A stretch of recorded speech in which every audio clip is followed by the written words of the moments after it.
10, 9, ignition sequence start, 6.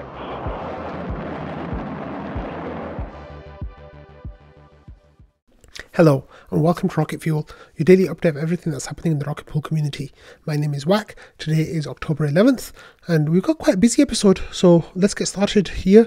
The first thing is we have an update from Maverick NYC. Of course, he's in New York, so he's got 3 points that he wants to talk about. He says that we have the latest bi-weekly update, there's the community call, and there's stuff about Istanbul. So let's talk about the bi-weekly update first, and then we'll go forward from there. So here's the bi-weekly update. Of course, you know, this is an update that Maverick puts together every 2 weeks. That shows you like the state of Rocket Pool for the last 2 weeks. It says the RETH supply increased to 534,103, which is an annualized growth of 22%. The pending active mini pool count declined to 25,039, which is an annualized drop of 20%. And then we had node operator count that increased to 3,276, which is an annualized growth of 27%. So with the smart node, the bi-weekly update says that the work is continuing on version 2 and testnet support, but I've got some more news about that later. And then with the R&D, it says work is ongoing for the Houston upgrade, which includes the POAP voting unit testing, treasury features, and supporting POAP voting integration within the smart node. Then there's the Haleshki testnet stuff that's work in progress and it's still working. Multiple node issues on Gurley and Haleshki are being resolved. There was supporting the RPIP4 multi-strategy vote, finalizing images for the new website and entering its final few weeks, which is really exciting, and working with the GMC and the website display for grants and bounties, which I have been working on with the team. So, yep, I won't say much more than that. And then, yeah, I won't say more than that. But with the governance, there's a lot of stuff with like the PDAR Treasury, GMC report, and IMC reports and budgets. There's plenty of discussion around AlphaGov's DAO initiatives that we covered on Rocket Fuel as well. There's a discussion thread that was created for RPIP32, a proposal to enable an independent address to fund registered node with ETH, so like stake on behalf of with ETH. A discussion thread was also created for RPIP31, a proposal to add an additional withdrawal address that's the target for the RPL bond withdrawals and RPL reward claims. Then there was feedback about the RPL DeFi site that Kent has put together. The grants round closed and opened with like the latest round closing and the new application window opening. And there's a very active discussion on RPIP4 to determine the DAO voting eligibility that you can read there as well. With integrations, we've got a lot of those. We got Exodus wallet, we got Liquis, which is built on top of Bunny. We got Equilibria, which is built on top of Pendle. We got RETH DeFi integrations, are permissionless, of course. Just a reminder that all of these protocols, you know, anyone can interact with them. Keep a mind open that you could get rugged at any time. There's risks. So that was a nice reminder from the intern. The EVMOS blockchain, which is on the Cosmos ecosystem, is now incentivizing RETH there as well. It's been bridged across. There's DForce and Rocket Pool liquid staking is now integrated into Ethos' self-custody wallet, which is cool. With media marketing, we had the Vitalik's blogs. RPL is available on Blocktrade, but do your own research first. Component supports RETH in the liquid staking dashboard. Bunny, Uniswap liquidity protocol, announced boosted RETH WETH rewards, and then Liquis is built on top of that. And recent community call featured guest appearance from Connext. That was last week. And a CoinDesk article mentioned Rocket Pool staking share growth, which was covered on Twitter by Jasper. Okay, and then going back to the protocol update that Mav put out, here we can see that there's an announcement that if you are going to Istanbul next month, Staking Rewards has a 90% discount promotion for Rocket Pool node operators to attend their staking summit on November 10th and 11th. This offer will end on October 22nd and it's limited to first 50 applicants. So there's some personal details that you need to require for verification in the application form. So if you are comfortable doing that, reach out to, follow the link that's in the description and you will get all the information. Okay, and then next, what we had was the Rocket Pool community call, the bi-weekly community call. So this was hosted by Jasper, and most of the time was spent with Langers, but there was some brief cameos from Joe, and Mav was around the whole time as well. And the call for the first hour or so covered lots of like Langers' ideas about like what's going on in the Rocket Pool ecosystem, and like his comments on Vitalik's blog posts, but also some talk about what node set might look like in Rocket Pool and what other changes to the Ethereum core protocol might mean for Rocket Pool, you know, with slashing rates changes or max effective rates changes, and how that might or might not impact the way in which Rocket Pool node operators will work. And I think that's really interesting to see. So that was nice to see that as well, that great detail. And then of course they covered the bi-weekly update. So give that community call a listen if you are all curious about that. It was an hour and 40 minutes, but there was some nice pieces of information that Langers shared and some good ideas that Langers shared, including about the changes that might come to RPL collateral percentages when it comes to different kinds of LEBs and how that might look going forwards. So I think Langers basically said that he wasn't sure and it's not something that he's thought about too much, but I think that those thoughts are going to start happening in the next, people are going to start thinking about the RPL collateral very soon, and I think it's going to be the next big issue that the community is talking about. So that's very interesting to see how that's all going to go. But yeah, give the community call a listen if you are all curious about any of the things that I mentioned. Langers is always fun to listen to Langers and hear the birds chirping in the background. So yeah, anyway, let's move on from that. So talking about voting and governance and stuff, well, you know, the two votes are active right now. The reason why that I'm covering it on today's episode is both votes have already reached quorum. So that means if not another person voted now, the results would be accepted, because we've reached the threshold of the minimum number of votes required to reach quorum. So if you have a look, the vote still ends in 2 weeks, but it says that this the first vote has reached 100.1% of quorum, and the second vote has reached 107.66% of quorum. So both votes have reached quorum. It's funny that the percentage is higher in the second, because you'd presume people would vote for both in the same way, but I'm not sure exactly how that's worked out. But let's have a look at the votes. And the main thing that pushed us over quorum today was Joe voting to abstain. So I'm not going to joke about that, but I basically talked to Joe and I said it makes sense for you to put down that you abstain just so we can get to quorum. Joe said that he will decide which way he's going to vote once he has had the opportunity to read through the forum discussion and talk in there about what his voting intentions are. But he has at the moment said he abstains, and Val said he also abstains. So those are a big chunk of votes there that are abstaining. But other than that, the what I find really interesting is how the votes are divided.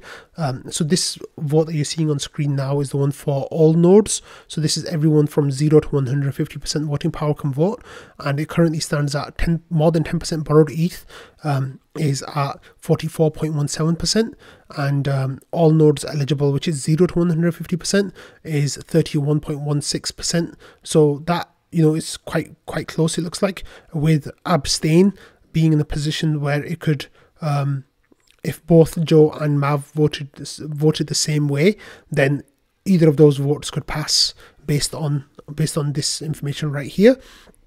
What's interesting to see, however, is with the more than 10% vote, the people voting for more than 10% have 50.77%, and then the all nodes eligible 0 to 150% are 25.49%. So in this vote, even if Joe and Val both voted to all nodes eligible, they still wouldn't be able to win the vote out in that case. So I'm not saying that this is going to be the final result. Of course, we've only had 5,600 votes so far, and we expected, like recently we've been getting closer to like 7,000 or 8,000 votes. So it's going to be interesting to see how those last basically 30% of votes are going to break. And then when Joe votes this weekend, if in both of these votes, in all honesty, if he votes to go towards 10% borrowed ETH, then I think that will be quite a big lead. I'm not sure how it's going to play out, so I don't want to speculate too much on the projections and stuff, but these votes can change. All it takes is a couple of people maybe changing their votes. We're still outstanding some votes from some very big voting blocks like Marco Barco and Thomas.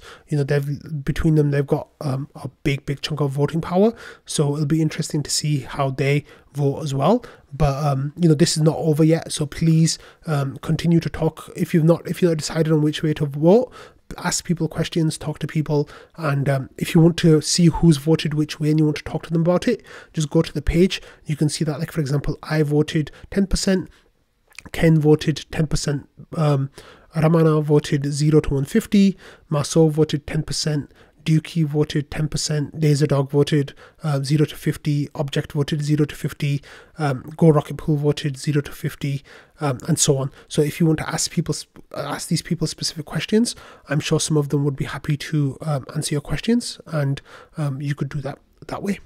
So, oh wow, this is, yeah, that's yeah. So yeah, you're welcome to do that. Moving on then, let's just get back to some other news here.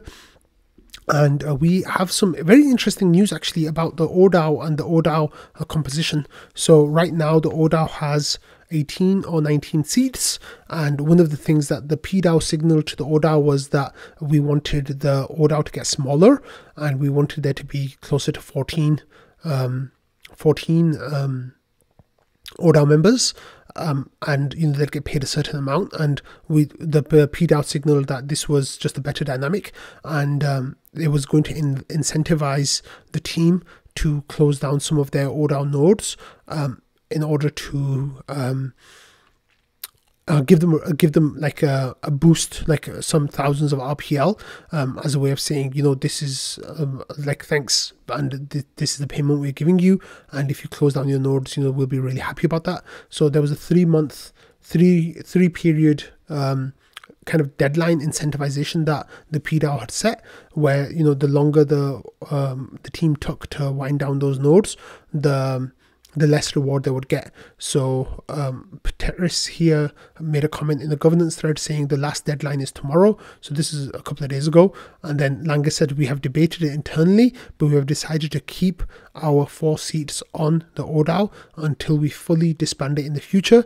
Apologies for not communicating that more widely. So that was pretty interesting that comment was made. And then Langers also gave a little bit of information here about Invis saying, about direct incentives.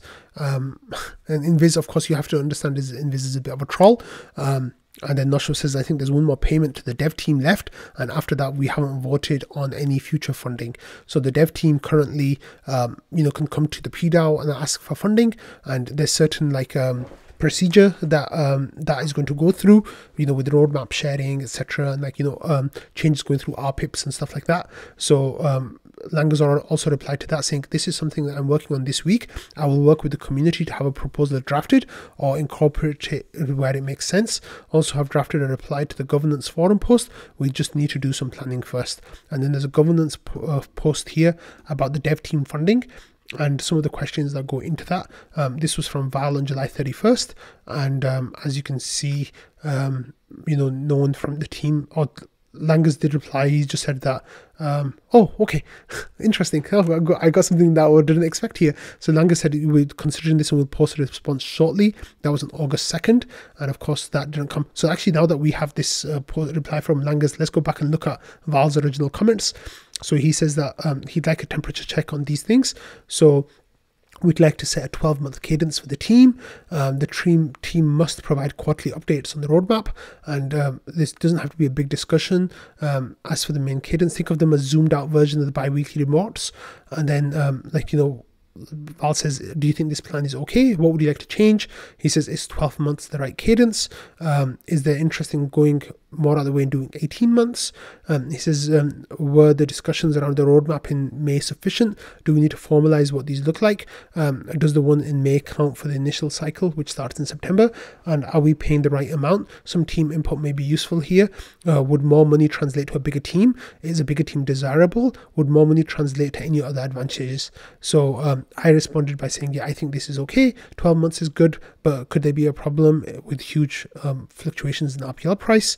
I said, yes, the discussions in May were sufficient. Formalization would be good, but the one in May should count. And then for the 4, that was just the asking team for their input and the team's response. So then other people were giving responses here as well. Patches was saying that the team is the most aligned that you can get, and their work directly contributes to Rocket Pool. Like, it's quite amazing, and that their work is a high rate of efficiency. The subject matter experts, if you were to hire contractors, that would be way more expensive, and there would be huge slowdowns in work because they'd have to learn the work first.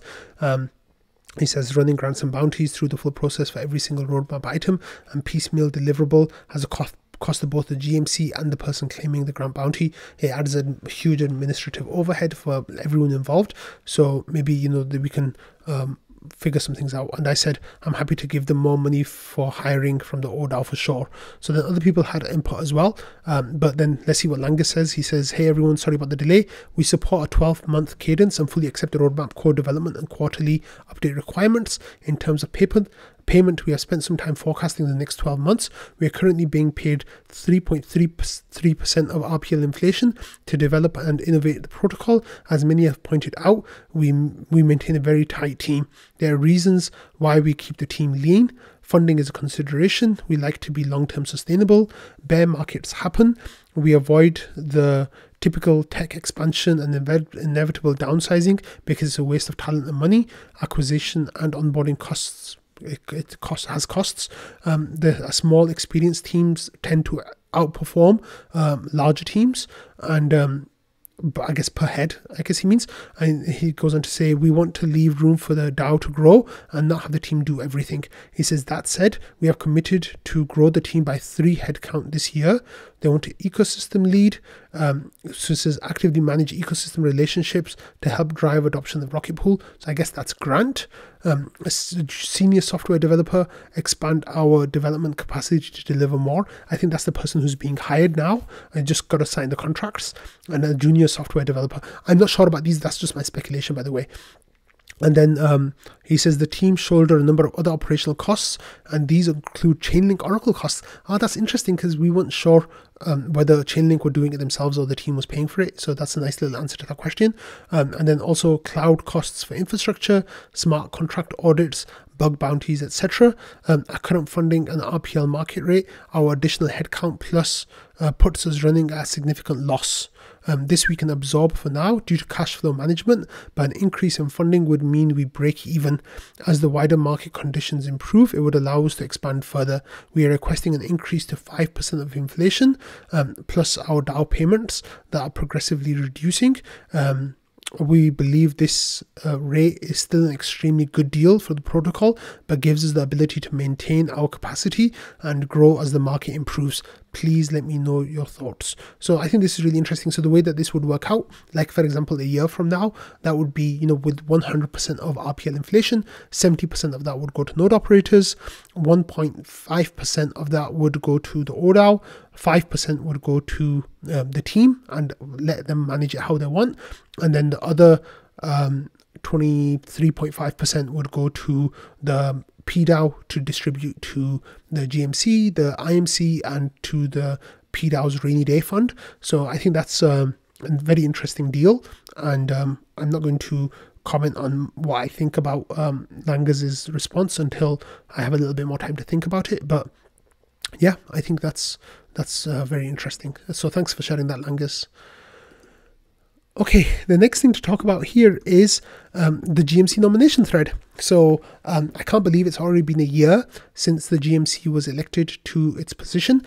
So what we have now is that the whole GMC roster is up for renewal, and Schifrin made this thread. He's the GMC admin, of course, and he says this thread serves to collect nominations for the election of 9 newly appointed GMC members. The new roster will go into effect around November 1st.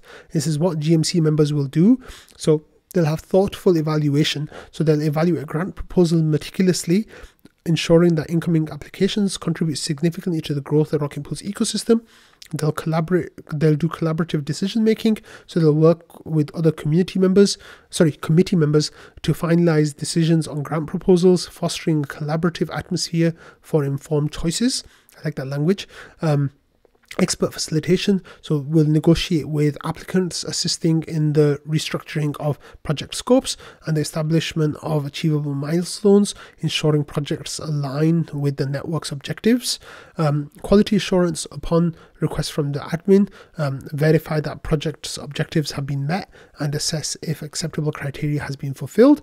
Active participation, attend award discussions, retrospectives, and general meetings, actively engaged in meaningful discussions, whether that's on the forum or in Discord.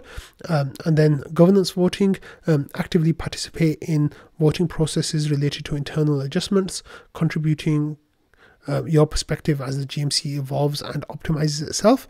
And then financial verification as well. So verify payment amounts, verify payment addresses, and sign transactions. Then it says expected time commitment. So this is an expected time commitment of 3 to 4 hours per week. Demand can vary at times. Please only apply if you have the availability for it. Here's what a month in the GMC can look like. So example of like during an awards period, because it's just every month now there's a new awards period.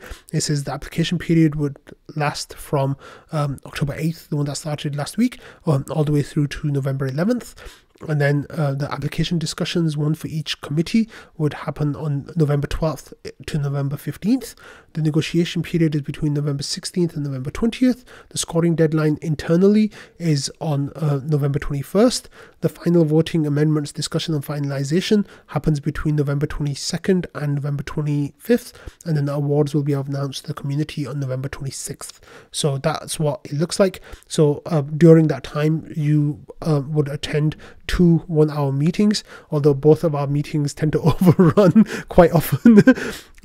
And then discussing, negotiating and deliberating on 3 to 7 applications per month, discussing and voting on around 2 to 5 process changes per month. And then maybe that will slow down, over time, but I think it'll keep going for a while. And then verifying payment addresses, transactions for around 30 minutes per month. So we tend to send out one transaction around the middle of every month, and that takes some time to actively look at. So in all, it's around 3 to 4 hours per week.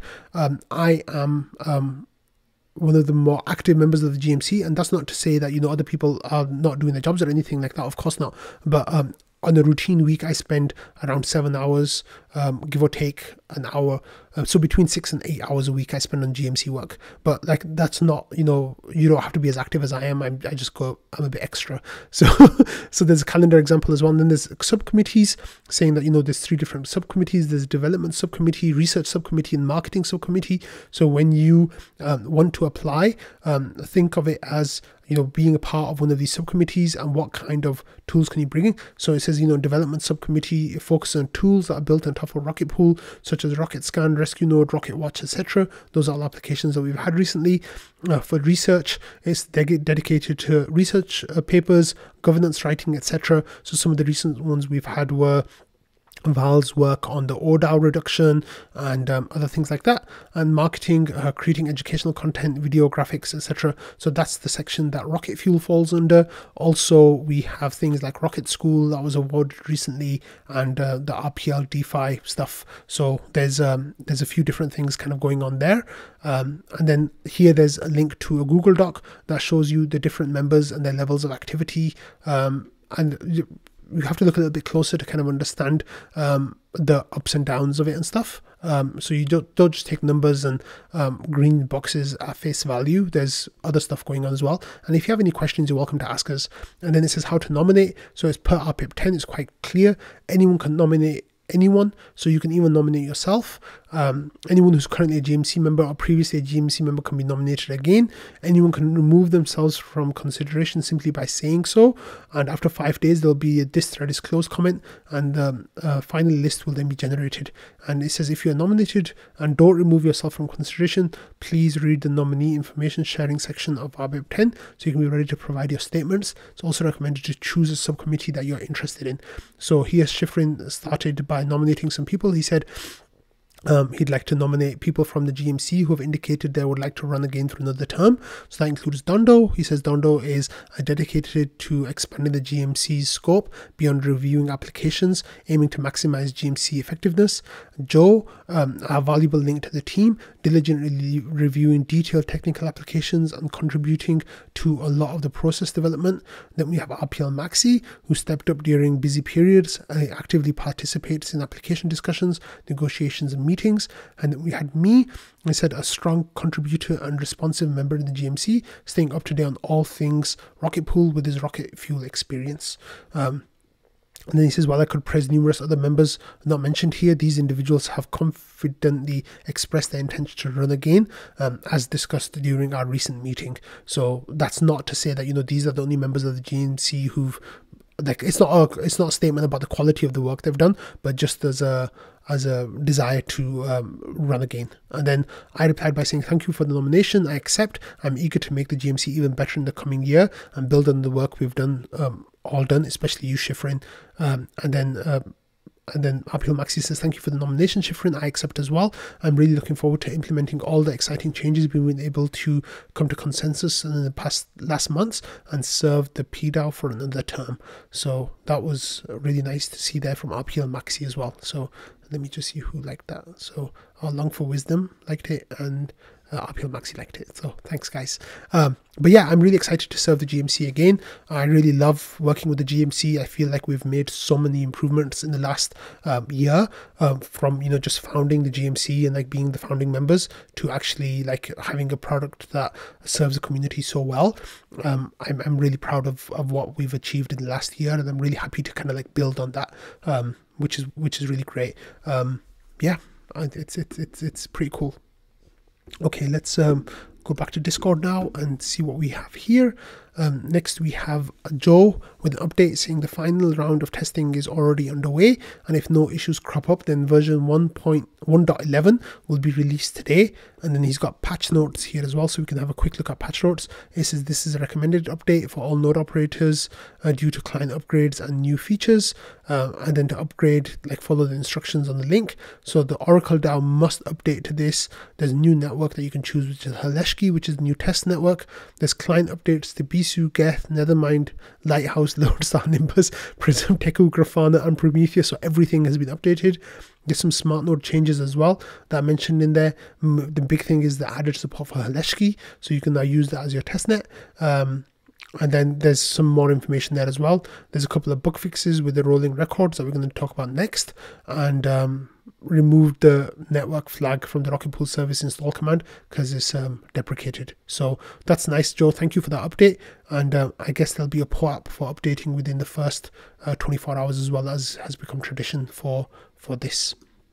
So rewards tree 7, like Joe said, there was a bug. So he says, I've officially compiled these changes and a few other clarifications / fixes for Haleshki, and this is draft 7.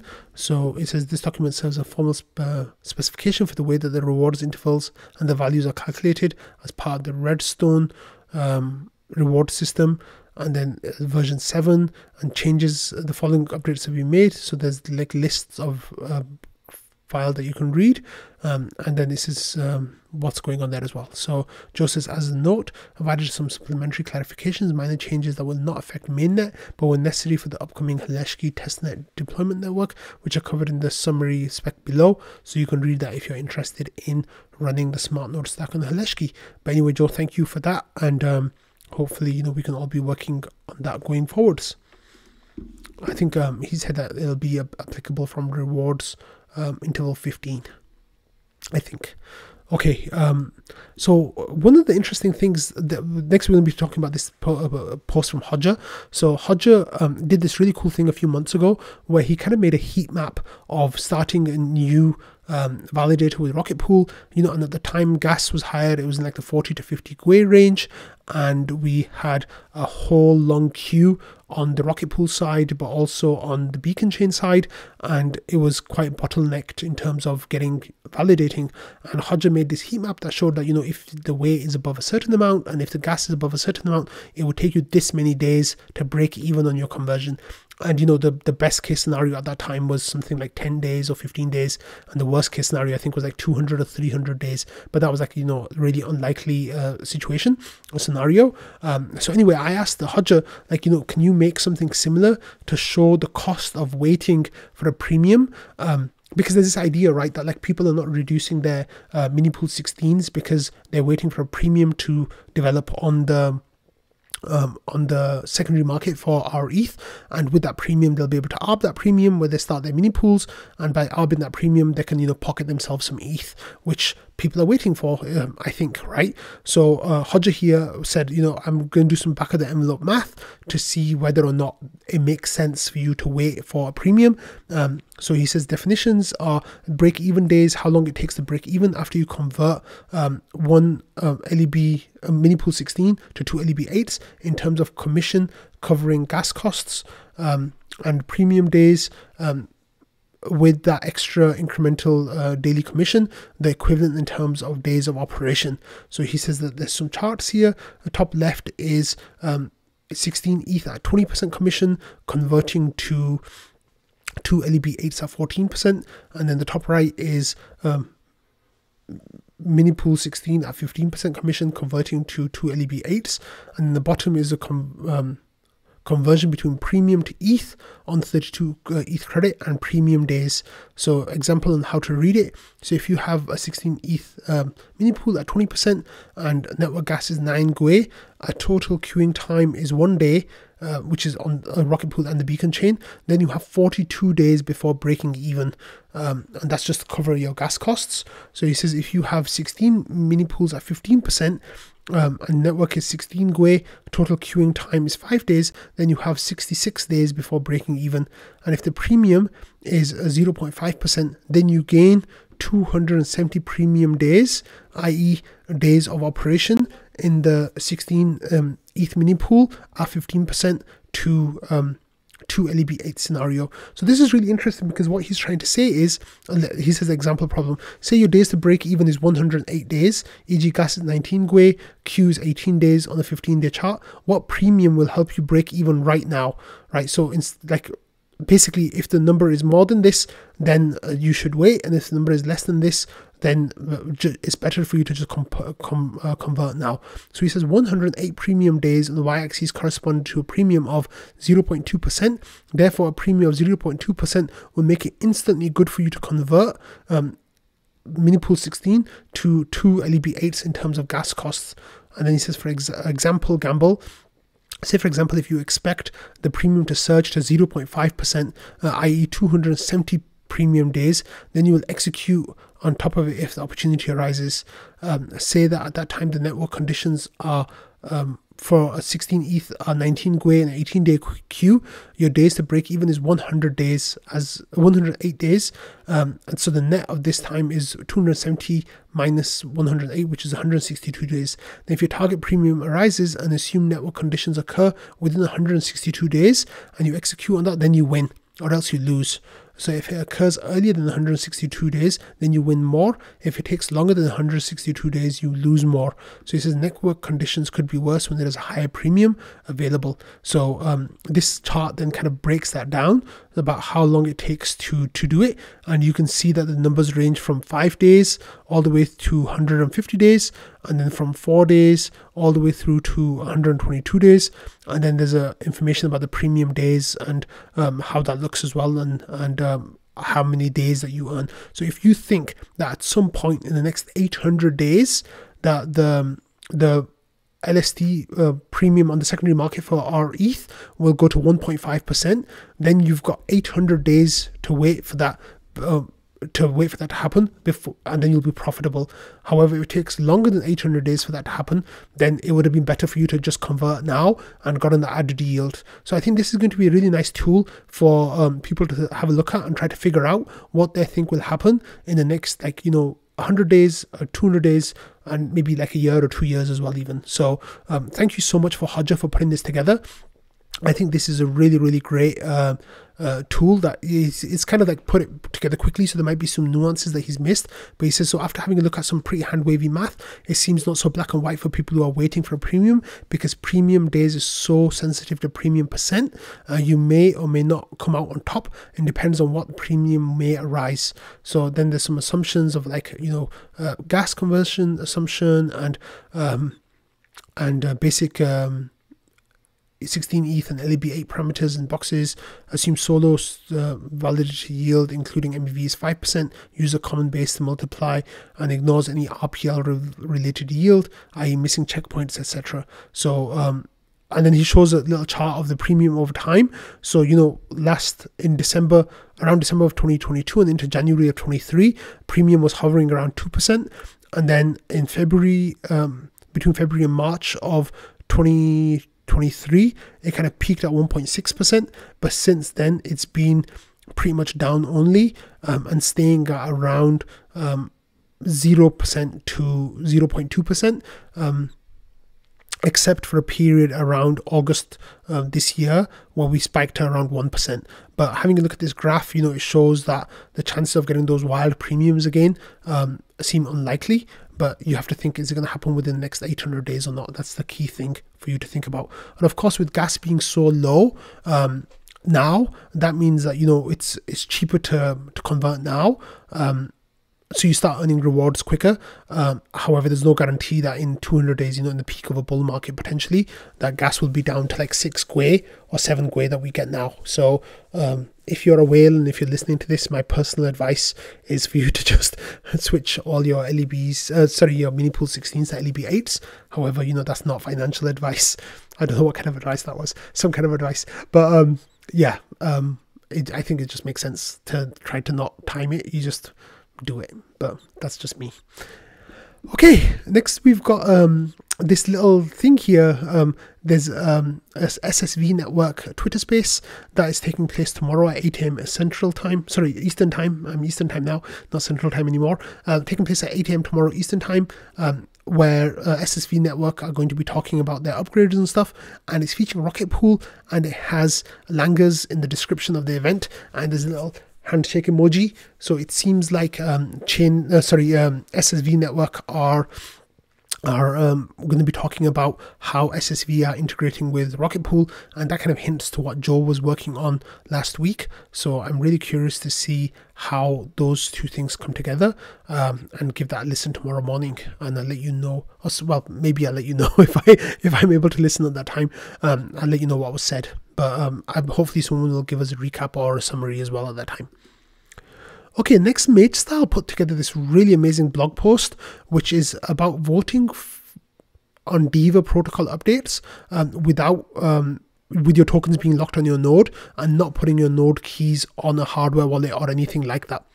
So he says that there's prerequisites: a self-delegated DIVA airdrop stuck in the Rocket Pool validator, so because the tokens are not transferable, and about 5 minutes of your time. So he says that this is how you understand what's going on. So normally DIVA votes happen on Tally, and you can't vote on Tally if your DIVA tokens are locked in your nodes without using your node keys on a hardware wallet. Please never ever put them in a software wallet.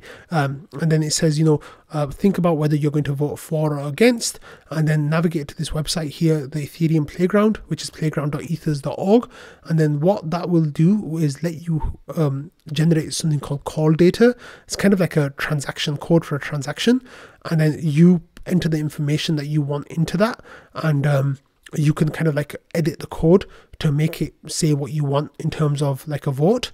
And then it says after pasting and making the necessary replacements, the Ethereum Playground will generate the call data for you, and it should look something like this. And then there's something called a hash, which is just like a code of that content of that line of code.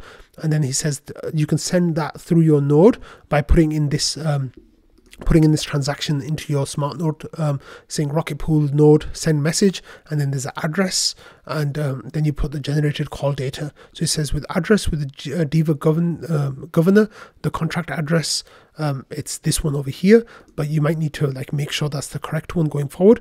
And then generated call data would be the one that you got from Ethereum Playground. So this is a way to participate in the DIVA voting process without having to use your keys. And MageStyle gives a huge thanks to Pateris for helping writing this document, which was really kind of Pateris. But I really like this because, you know, I'm all about that airdrop hunting, and I think that, you know, there's a lot of DIVA tokens that were not used, and there's a bunch of tokens for DIVA like community that are still not being allocated, and I think that they'll be giving people who have been voting in DIVA governance those tokens. What might be interesting as well, MageStyle, if you're watching, I know you watch Rocket Fuel, is if we have a way of people using their smart node stack to delegate to another voter, that might be really good, because there are a few Rocket Pool community members who've got a big chunk of the DIVA vote. Fizz has, I think, 8 million, but he's not seeking people to delegate to him anymore. Jasper and I both have around 1 million votes each, so if you want to delegate to anyone, then, you know, we're welcome, we'll accept your delegated votes. So thank you. Yeah, that's wonderful, MageStyle. Thank you so much for putting that together. And finally, I'm going to talk about a little passion project of mine that's got nothing to do with anything at all. But here is from POAP, and this is POAP Global, which is a subset of the POAP community. And they want to do this thing where they put POAPs in places around the world, where, you know, you'll just have like a little plate or something that says, you know, this is the POAP for this place. And as you put your phone or device near it, you'll be able to mint a POAP saying that you visited that place. So here they've started a new art competition. So it says POAP Dispenser Design Competition. Design your artwork for the first NFC POAP dispensers, gaining global recognition. So the prize is $200 for those that win, and tag an artist who needs to seize this opportunity and make their mark in the world. It's literally making a mark in the world. So for example, if you're visiting Empire State Building, there might be a POAP in the lobby of that building or just outside, you know, like a little plate that's stuck there, and as you put your phone to that, it'll give you a POAP saying, you know, I visited the Empire State Building or the Eiffel Tower, or I don't know, like Burj Khalifa in Dubai, or Mount Fuji in Japan. Like wherever you go, there might, you know, you might find these little plates in places. And, you know, in POAP Global, like I'm one of the people who are helping them come up with ideas and strategies, because I love POAP so much. We're talking about, you know, how to make it so it's not obtrusive, and how to make it so it's close to the place that most people go, but it's not, you know, obvious or detracting from the place that you want to see. Like for example, if you hike up the mountains in Peru and you want to see Machu Picchu, the last thing you want to see is like a big plate there saying, you know, get your POAP here. So, you know, we're trying to think of ways to make it like integrate to the natural surroundings really nicely, but still be like a really wonderful experience for people to go and get POAPs from all these cool places. So this is something I'm really excited about. It's a project that I really love, and you all know that I love POAPs like so much, and I love giving them out and receiving them especially. But if you are interested at all in designing the artwork for any POAPs, for POAP Global, definitely check out this tweet and get the information, and there's a couple of $100 in it for you if you want. So on that note, I'm going to end today's episode. I knew that I was going to go long. There was a whole lot of stuff to cover, but thank you all for watching, listening, and being part of the Rocket Fuel community, and thank you for everyone who's reached out to me with kind words today for lots of different reasons. I truly appreciate it, and I really love the support that I get from all of you all. Like, it's so valuable to me, and it's what keeps me going and keeps me strong every day. So thank you all for the love and support, and I'll see you all tomorrow. Bye.